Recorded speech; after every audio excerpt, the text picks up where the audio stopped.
Good afternoon, Emily. Good afternoon. Nice to see you, David. Welcome to the channel. So today it's my pleasure to welcome Emily Walker to the channel.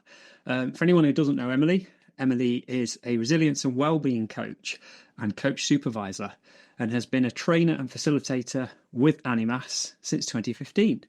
She has amassed over 3,000 hours of one-to-one coaching and 2,000 hours of facilitation, over 20 years of running workshops, courses and retreats for various organisations, including Animas.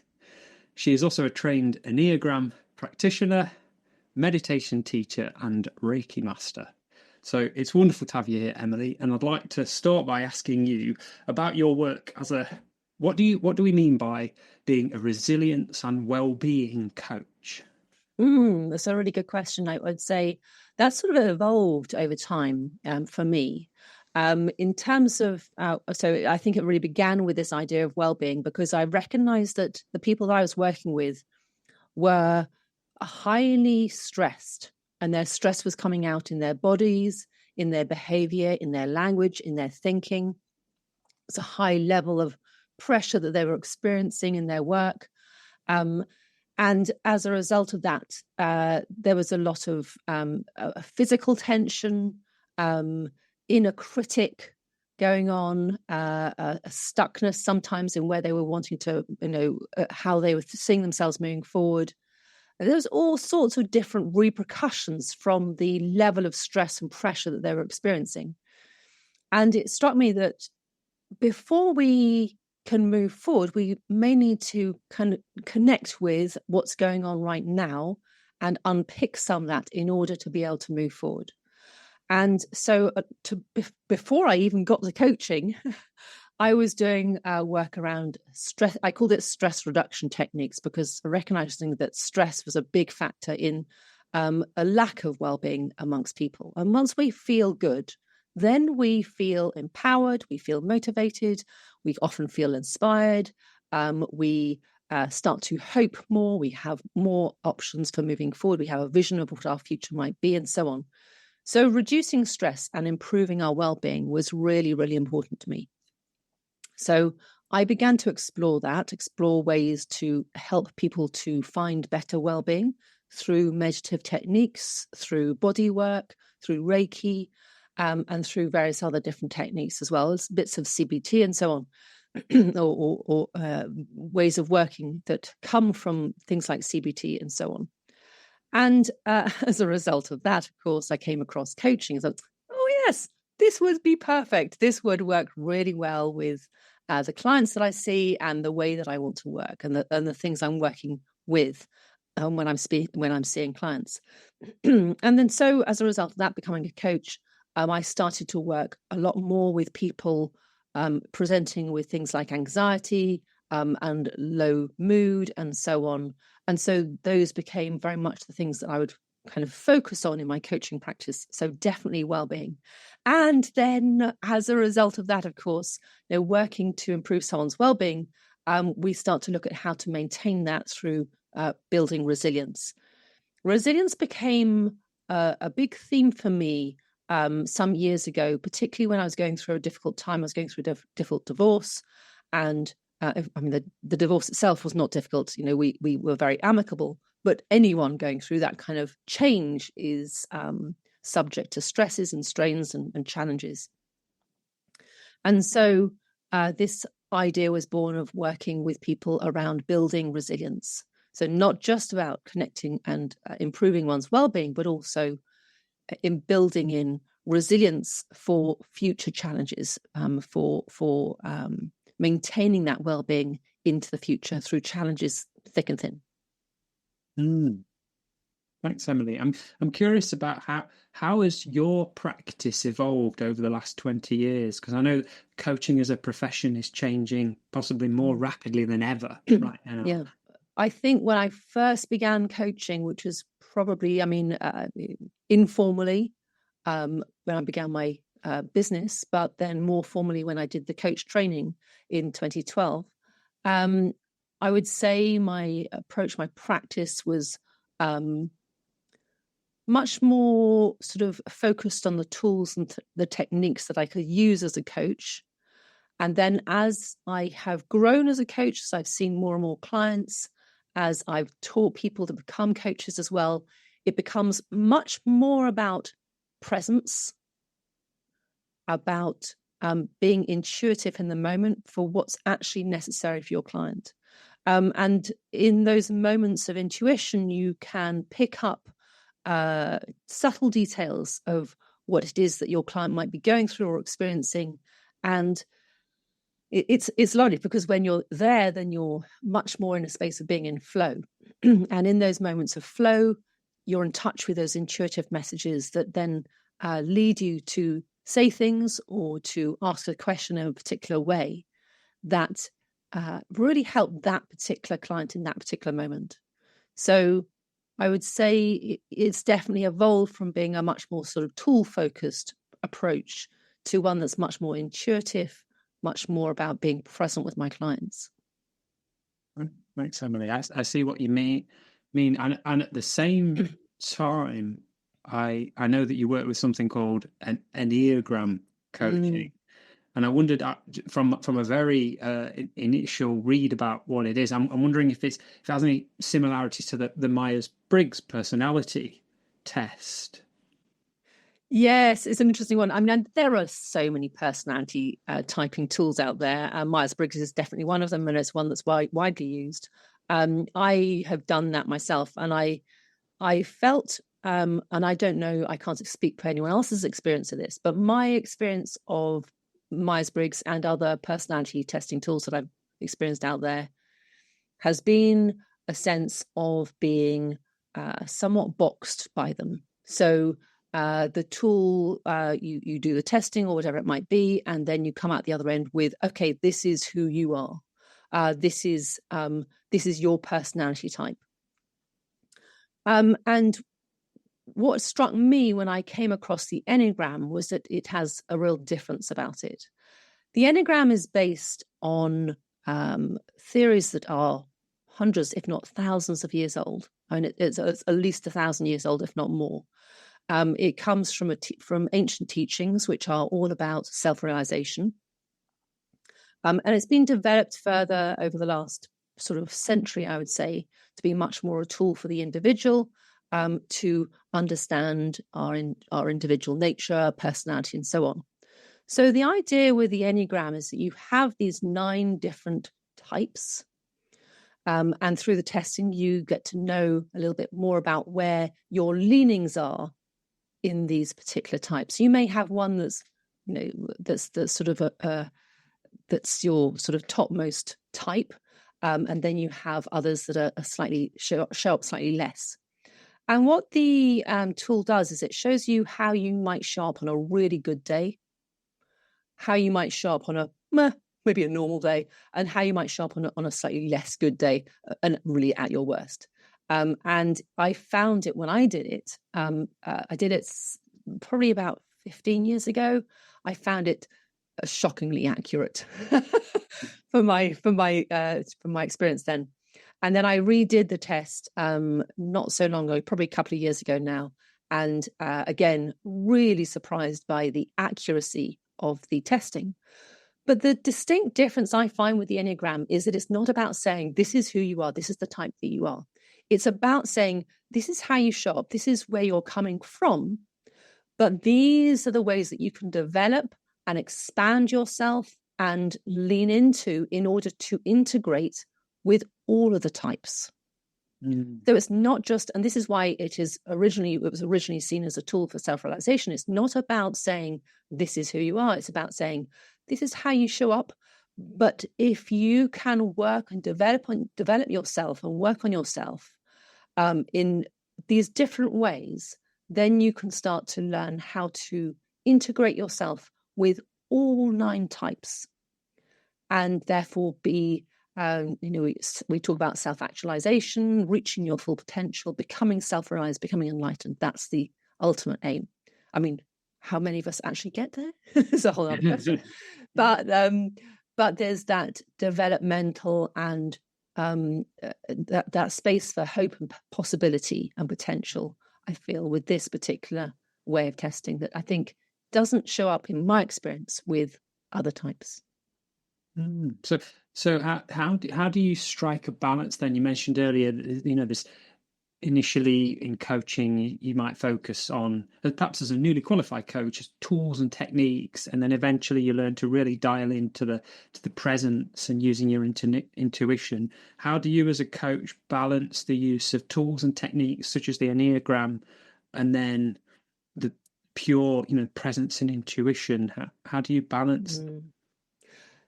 So when it comes to the Enneagram work, I would say it's not separate. It's definitely integral to what I do. But how I use it is it's very much a sort of testing tool that a client is offered, but they don't have to take it up, but it's an offering there. If they want to do it and they do it. And then the results come through and we can go through them. And what it does, and I was talking to another coach about this the other day, actually, who's also an Enneagram practitioner.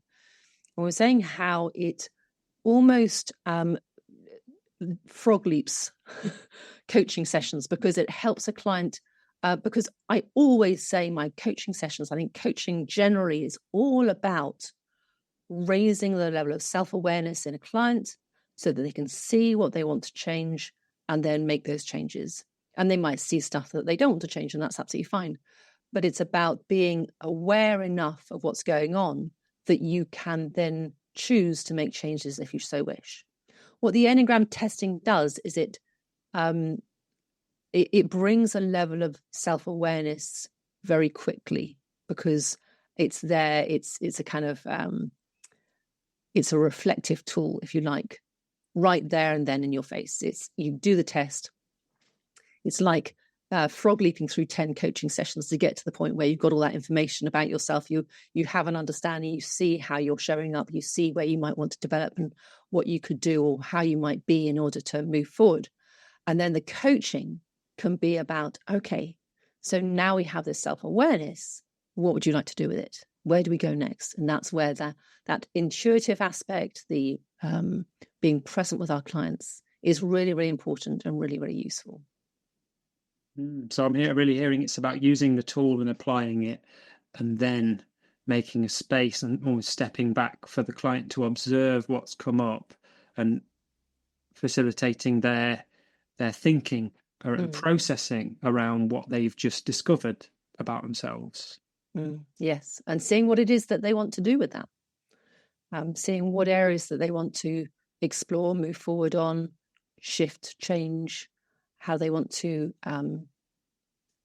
seeing what they want to do to create shift and change for themselves. Thanks, Emily. You mentioned sort of earlier in the conversation and before the call, we had a lovely conversation about well-being and resilience and the ways that you're sort of walking the talk and how it's been a theme through your life. And I wondered if you could speak a little more on how you're putting what you're practicing, what you preach for your clients, and your journey with well-being and resilience. Yes. So I was talking about this to a networking group the other day, just giving a presentation really, and it was very interesting because it made me really reflect on my journey, and why well-being and resilience is so important to me. As a teenager, as a young person, I think I was very much in a very anxious and depressive space, very self-conscious, very very anxious, I would say, about life and moving forward, and scared to grow up and all the rest of it. So there was a lot of that sort of fear-based action, fear-based thinking that went on at that point. And then as I came into my 20s and 30s and started to build my life, things got a lot easier. But I hadn't necessarily dealt with all the fears that I'd had as a teenager. Then I came through into my early 40s and facing divorce. And that was a real challenge and really made me look at myself and really take stock of where I was at and where I wanted to move forward. So that in itself was a real learning in terms of connecting with who I am and where I wanted to go and where I'd come from. And a lot of my work at that point started to work. I was doing a lot more work around well-being, helping young people with anxiety and low mood and so on, and adults too. So that was more the focus of my work then, and it still is to some degree. But I would say, moving on from that point, say about 3 or 4 years ago, I had the death of my son, which was incredibly sudden, very impactful, and absolutely devastating. The repercussions of that were huge, not just for myself, but for my family, for my friends. He died suddenly. He went to work one day and he didn't come back. And he was a young man ready to set off into life. And it was incredibly life-changing, to put it mildly. The depth of grief, the depth of feeling, of really having to take stock and move through that process of grief. And it's a continual process. It's never going to finish. And that element of, again, I was talking to someone else about it earlier today, that element of, and what it comes down to, I think, is that element of really being human, of really noticing what's going on for yourself, leaning into it, observing it, exploring it, being with it, and being able to move forward, working out and exploring a way to move forward. For me, one thing that really has made a huge difference is a practice of gratitude. And in fact, strangely enough, that's a practice that I'd started about a year previous to my son's death. I started it with my husband, my second husband, and we practice gratitude every single day as a way of shifting the neural pathways to focus on what is good. And even when my son died, and the immense shock and the immense pain that created, it still felt important to rely on and to go back to that tool of noticing and being grateful for everything day to day. So noticing what it is that you can be grateful for on a day-to-day basis. And some days, absolutely not possible.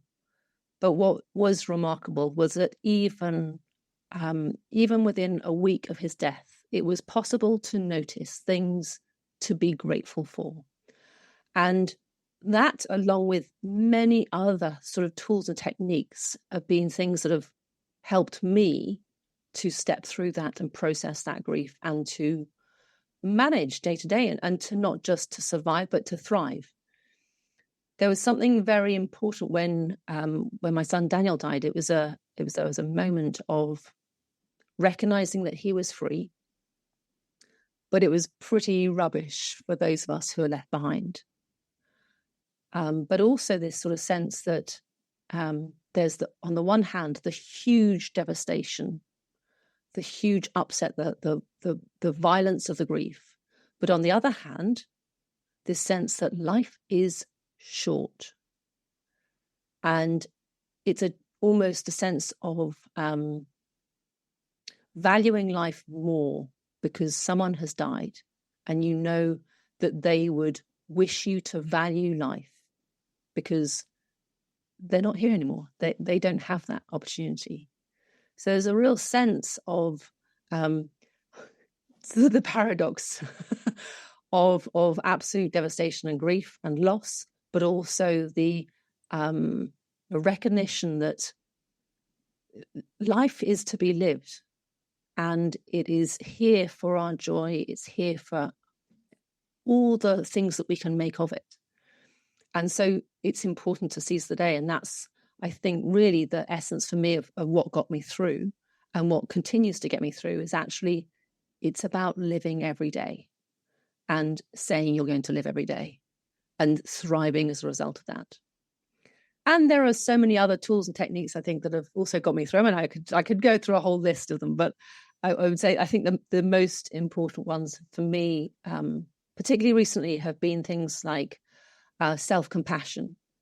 We can be so hard on ourselves as human beings. We are phenomenally hard on ourselves. And we have this, quite often this inner critic, which leads to all sorts of things like imposter syndrome and so on, and and low mood and so on.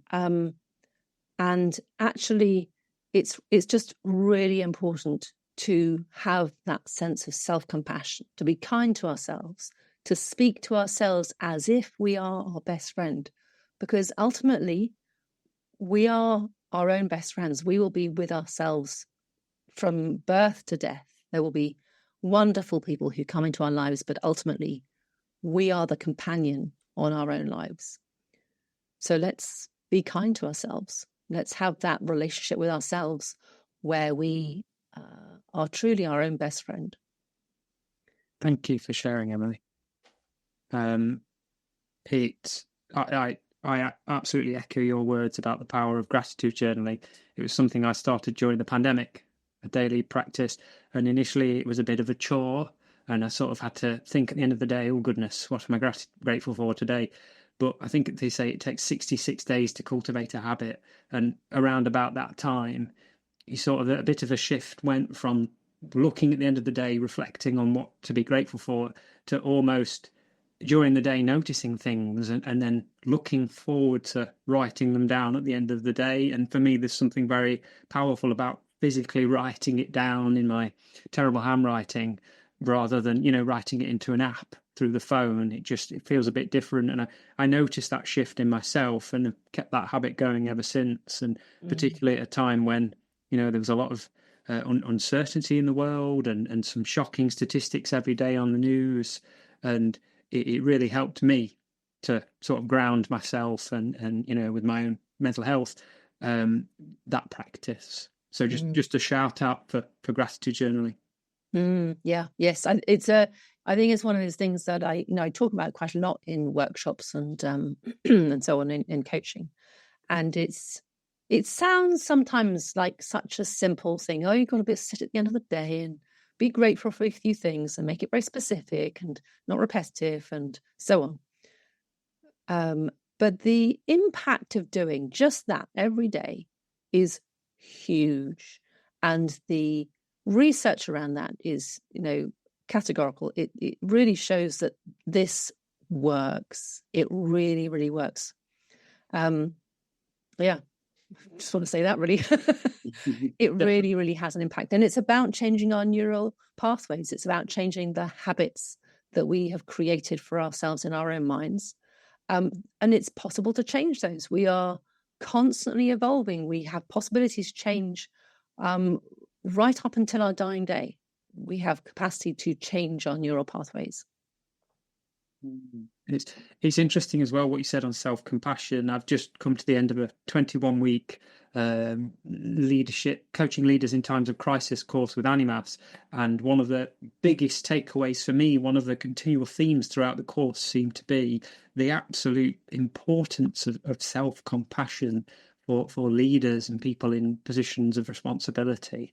So it seems to be a very, very apt topic at the moment in the world that we live in. Yes, yes. And again, I think there's been quite a lot of research around the importance of empathy. And empathy is part of compassion. It is part of it. It's not completely it, but there's a part of compassion that is about empathy. And the importance of leaders in having empathy. We can see that all around us today. Leaders who don't have empathy, who don't empathize with the people on the ground or the challenges that are being faced by regular people every day. Empathy is so important. And if we can increase or improve the amount of empathy and compassion that leaders have at whatever level, and that's leading ourselves as much as leaders of other people, I think we'll be doing a human service, if you like. We'll be giving a fantastic service to humanity to increase and improve the levels of compassion and empathy that people have. Yeah, hugely important. Absolutely, I agree. And I'm curious. I know that you work one-to-one as well as with organisations, Emily. And I was wondering how your work So how does coaching help leaders to, you know, to cultivate more empathy and self-compassion? As one might think of them as well, they're characteristics of an individual. They either have them or they Mm, don't. How can a conversation change that? yes. Well, it starts with the individual. So first of all, exploring how what is the relationship that we have with self, and that's what we're telling. That's what I was saying before about raising the level of self-awareness. So ultimately, to begin with, the individual in front of you, the client in front of you, needs to want change. That is hugely important. That's the first step. If the person in front of you wants change or sees a need for change, that is really, really important. And then we can explore what it is that they want to change, and you know, maybe it might be a dynamic with their employees or a staff, whatever it might be, or a change in culture and so on. But it comes down to starting off with the individual. So, what is the relationship that they have with themselves? How do they speak to themselves? What level of compassion and empathy do they have in relationship with themselves? Once we can explore that, then it becomes clear how to bring that into relationship with others. Transaction analysis is a fantastic tool for this. So the drama triangle, parent, adult, child transactions, and so on, is a really fantastic way of exploring how we are in relationship to ourselves. What is the language that we're using? We can bring in tools from cognitive behavioral coaching as well. So literally the language, the words that we use, the shoulds, the woulds, the have tos, the ought tos, the got tos, and so on.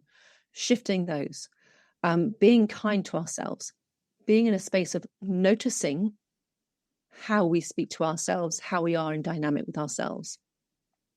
Being able to create, doesn't need to be big, creating small shifts in how we are with ourselves, being more compassionate, being more kind to ourselves. Again, coming back to that idea of being a best friend to ourselves, being our own best friend. So creating and cultivating self-compassion, because once we have self-compassion, then it becomes more obvious when we're not being compassionate to others. And then we can explore how that might look and how we might be more compassionate in our relationship with others and more compassionate as leaders. But it always begins with a self. It always begins with our change. Right. Thanks, Emily. I'm wondering if in your that considerable experience of coaching with all those thousands of hours, how realistic is it for an individual who perhaps that their internal dialogue, their internal narrative is their biggest critic, and they say to themselves things that they never dream of saying to other people? How realistic is it for that same internal dialogue to become more of one of a best friend and less of one of an incredibly harsh self-critic? Yes, and ultimately it comes down to the individual's motivation. Why is it that they want to do this? What is their reason for creating shifts and changes? And ultimately, if we can see those changes, so and again, that motivation might change as you notice the shifts. So if we can, it's amazing when you have those wonderful moments in coaching where it lands, an idea lands of being kinder to yourself and the impact that might have, and the language that's being used, and maybe exploring a shift in language. What might that bring? What will be the possibilities around that?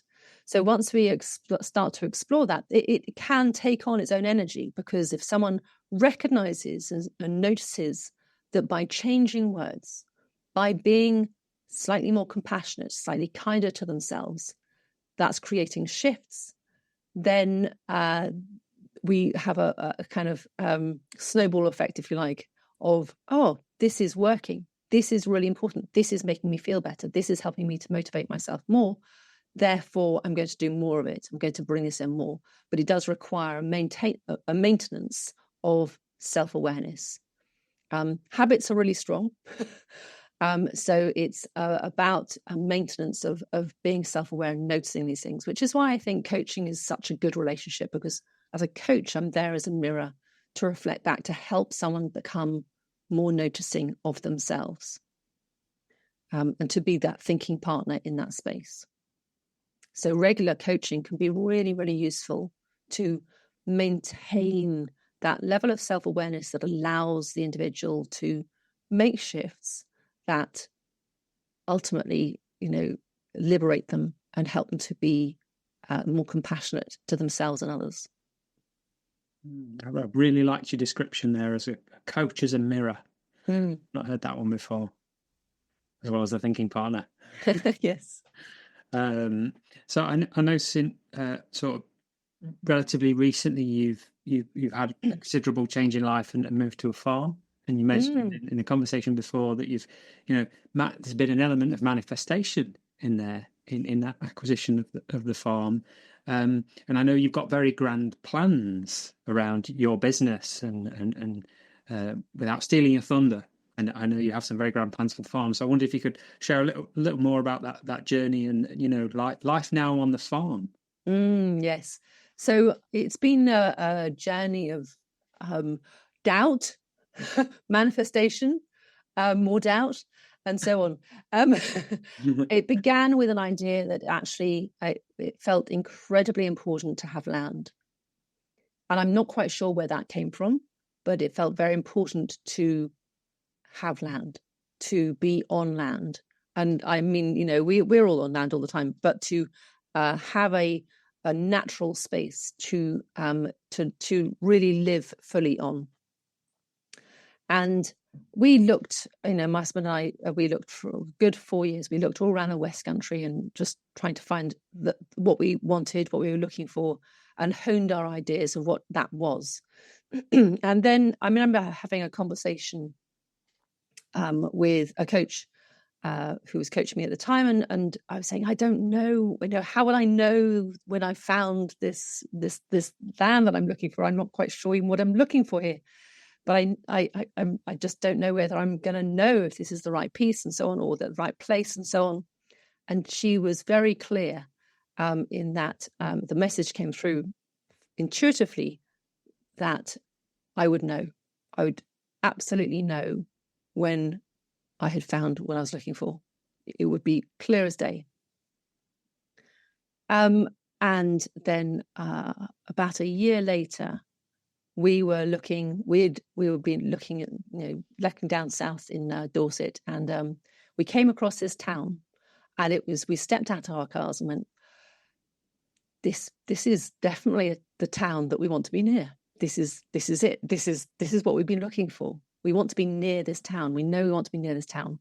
And from that moment, we had a very clear idea of exactly what we were looking for. We were looking for a small holding. We needed various different aspects about the small holding needed to be there. We needed to be 5 minutes from town. And there were a list of things that we were very clear we needed.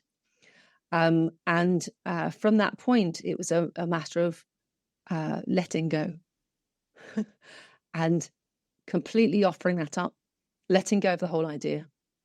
And then within 2 weeks, we were sent the details for a farm just outside that particular town. We were sent those details randomly from a member of my husband's family, who was sent them by someone in Northamptonshire. I mean, north of England. So in a very roundabout way, we came across these particulars. We looked at them and we realised that was it. We hadn't even seen the place. That weekend, we went and saw it. And as soon as we landed there, we knew it was home. That was it. So fast forward, we're now almost 2 years. We've been here about a year. It's been about 2 years in the process of getting this place and being here for a year. And it still feels absolutely like home. And there's been so many other coincidences around this. I can't go into them here. We'd be here for another hour. But needless to say, it is a fantastic life change. There are so many things that I didn't realize about it that have actually been incredibly powerful. It is a very healing space. Everyone who visits says how magical it is. Magic has been the word that has described this land for us and for other people as well. Our reviews have all been, this is a magical place. It's very interesting how that comes up. And also people who visit us also speak about how restful and how healing a space it is. It's 8.5 acres, is set outside a small town in West Dorset, Bridport, and we overlook beautiful rolling hills of Dorset. We run it at the moment as a campsite. It's very hassle-free camping. You just need a tent, and there's all the other facilities are there. But what we're hoping to also do is to start to run it as a retreat centre. So bring people here for healing, to be healed, both by the land itself, by being in nature, by reconnecting, and also through our different modalities. So my husband is a sound therapist. He's also a wood carver. He offers mindful wood carving sessions. And I offer Reiki and massage and coaching and so on. So we have some fantastic skills between us, and we are hoping to start to run retreats, maybe 3-month long courses as well, in helping people to become more resilient, to focus on their well-being, to build up their resilience for whatever is coming in their life or whatever they have been through.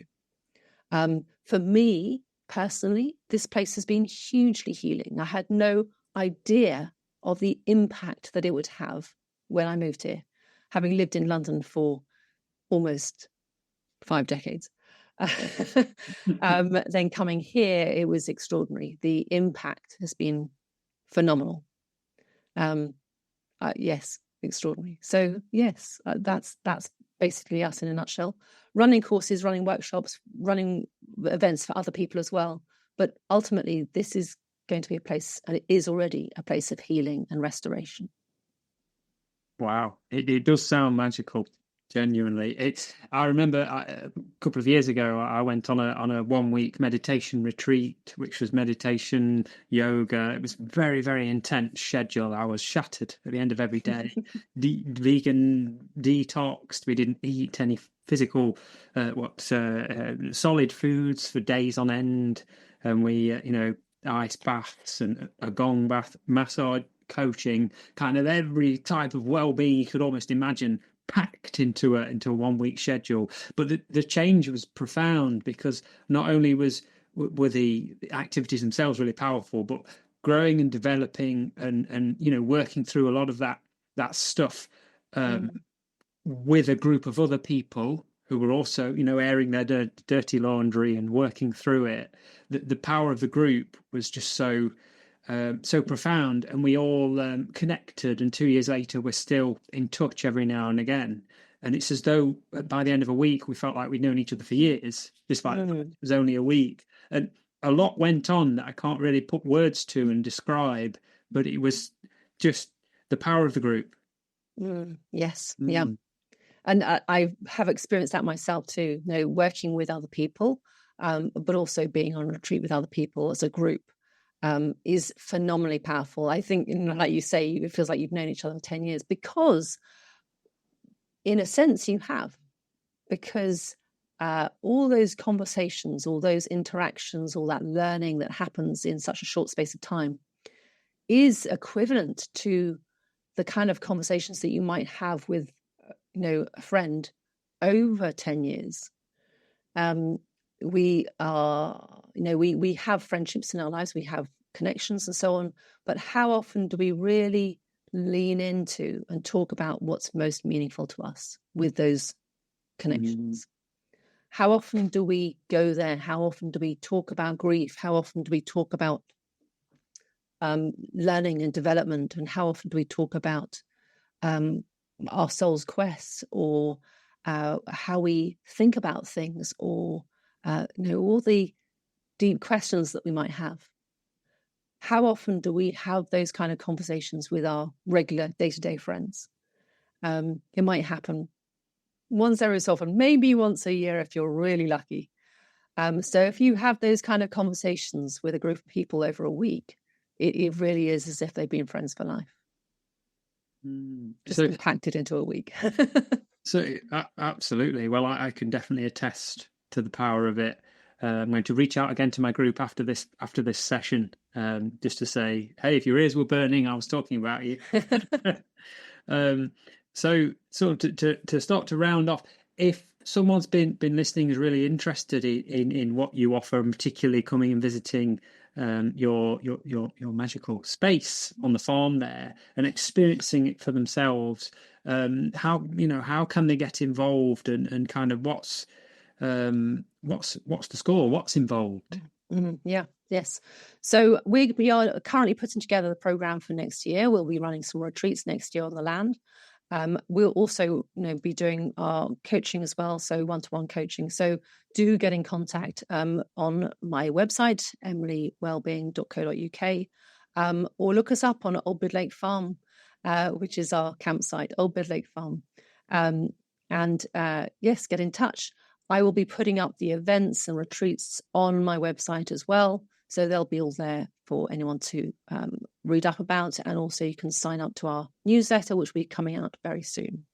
So we'll have a regular newsletter to let people know of all the events and ways they can get in touch, and the ways they can come and experience the magic that is Old Bid Lake Farm. Definitely check that out. And I just sort of, I just wanted to ask you one additional question on, if this is a coach listening, it's quite a personal question actually, and is looking to combine coaching with some additional practices.